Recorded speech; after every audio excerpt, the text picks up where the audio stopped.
आज आपण बनवणार आहोत व्हाईट सॉस पास्ता अल्फ्रेड. आता मला ना त्याचं अल्फ्रेड माहीत नाही, प्रॉपर अल्फ्रेडो बोलतात की दुसरं काय, पण हेच बोलतात असं माहिती आहे, अल्फ्रेडो सॉस पास्ता. ठीक आहे, मी बटर गरम केले, त्याच्यामध्ये मी टाकले आहेत आपला मैदा. ठीक आहे, आता याला मस्तपैकी असं हलवून घ्यायचं, हे असं मिक्स करून घ्यायचं आणि याच्यामध्ये थोडं थोडं दूध ॲड करत जायचं. ठीक आहे, हे असं छान असं इथे हे करायचं. हे बघा, हे एकत्र झालं आहे. आता याच्यामध्ये थोडंसं दूध ॲड करायचं आणि परत हे करायचं, विस्क करायचं. ओके, मी थोडंसं दूध ॲड करते, बघा तुम्ही. आता एकदम पहिलं थोडं नावाला करायचं, मग हे एकत्र येणार. आलं एकत्र. आता थोडं थोडं दूध ॲड करत जायचं याच्यामध्ये.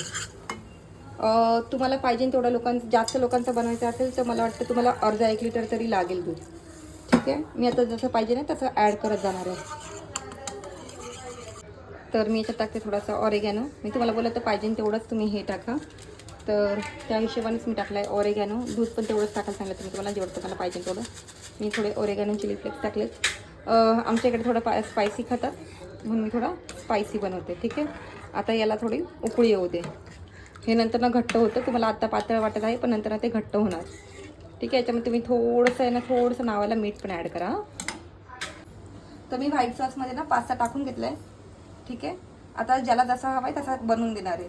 म्हणजे ज्यांना भाज्या हव्या त्यांना वरतून भाज्या टाकून देणार आहे, त्या फ्राय करून घेतात. म्हणजे फक्त पास्ता आता गरम करायचा आहे. ठीक आहे, हे झालं आहे. अजून थोडासा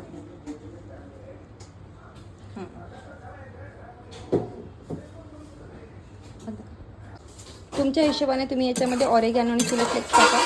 आणि ज्यात जास्त चव हवी असेल तर ब्लॅक पेपर पण तुम्ही ॲड करू शकता.